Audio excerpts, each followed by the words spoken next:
I wonder what flag Alito has up now. Donald Trump found guilty on all 34 counts of falsifying business records in the first degree. All 34 are felonies for former President Donald J. Trump. Donald Trump is now a convict. 12 men and women and a judge who received dozens of death threats stood up and said, you know, all that privilege and money and former status as a president, it doesn't mean squat.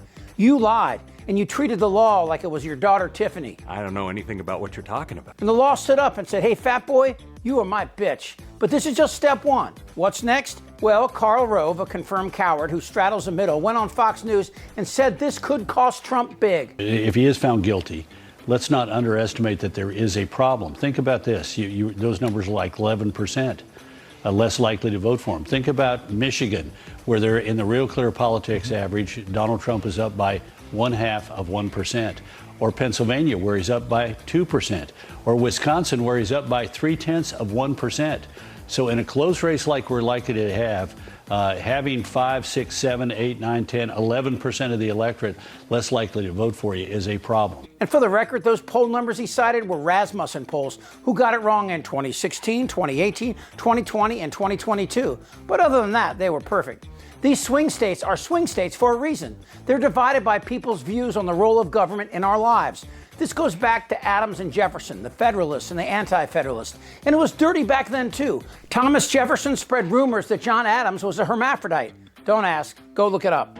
Oh, hell no! But as much as I loathe Rove, he's right.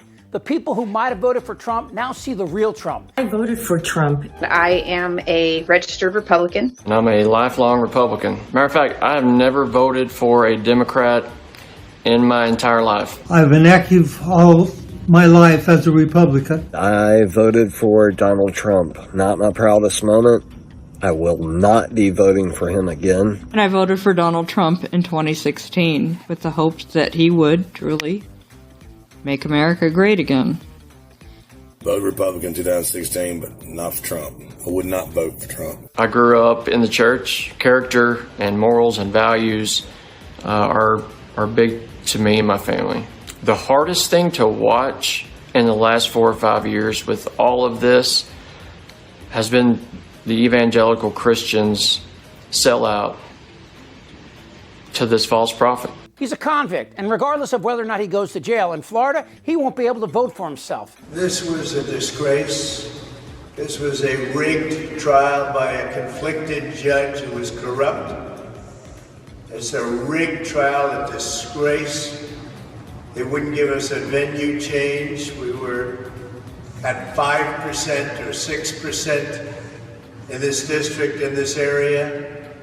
This was a rigged, disgraceful trial. How many times can this oafish sow say the same old BS before Americans realize that everything coming out of his mouth is a lie? Nobody can do it like me. Nobody. This is step one. The Supreme Court and Trump-nominated judges are delaying the other federal trials that most certainly would have resulted in similar outcomes. But what really happened today is 12 people, randomly selected by both the defense and prosecution, listened to the evidence and found this grifter guilty. No small feat. They will be the target of threats and recriminations, and they knew it and still told the truth.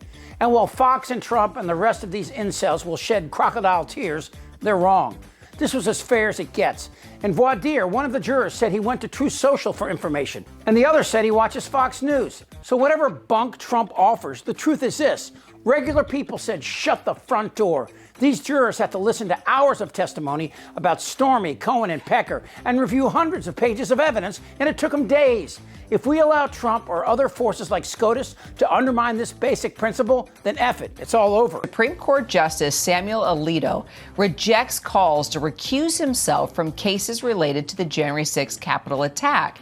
Alito sending 2 letters now to lawmakers who had called for his recusal after flying 2 separate flags seen as symbols of the so-called Stop the Steal movement. And Trump belongs in jail. He violated the gag order 10 times, and sentencing brings into play lack of remorse and recidivism. Under any other circumstances, he'd be in jail. But of course, for a sociopath, there's only his truth. When Trump lost a popular vote in 2016 by 3 million votes, he made up a story about Mexicans voting in California. When Democrats won big in 2018, he claimed fraud. And when he got his ass kicked in 2020, he orchestrated a coup to overturn the results. And as his sagging mental state hurtled towards insanity, he becomes even more evil and is striking out, promising to arrest brown people. Force religion on everyone in the country. If you don't like our religion, then we don't want you in our country. Jail journalists and arrest Biden and Hillary. So what now? Well, if Trump is remanded to prison, which he should be, he could get bail during his appeal and go out and campaign. And there's also the danger that the Supreme Court could step in and turn over this conviction for political reasons. In fact, this immunity case could break the camel's back. That is, if SCOTUS conservatives decide Trump is immune from acts while president. But for the record, all these crimes in New York occurred before the election. Still, the news that Alito, Thomas, and even Roberts are standing firm against asking judges to recuse themselves from cases where there's obvious conflict, it's not good news. Alito and Thomas both participated in some respects to January 6th.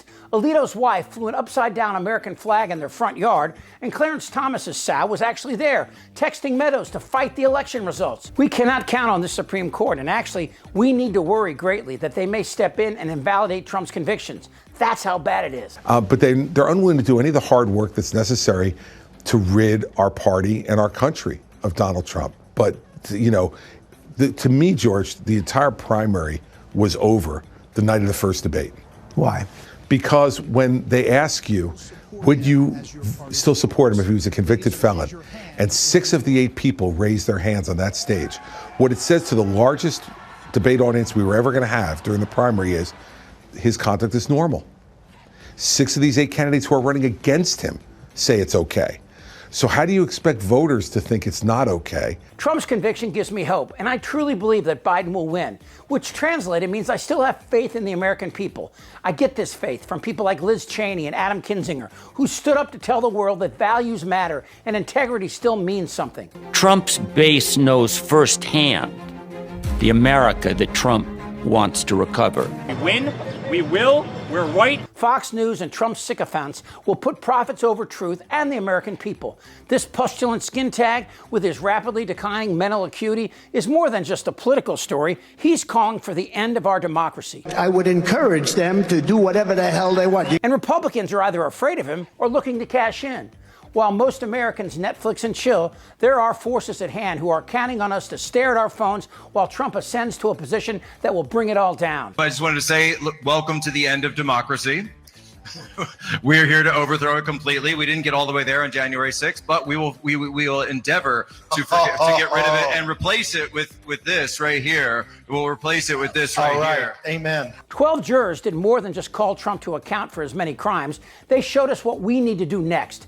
34 times the jury said guilty, and the next sound we hear should be just as unmistakable. Damn right. I want to be a dictator. This isn't their Republican Party anymore. You're in a lot of trouble, Donnie. I'm Chip Franklin.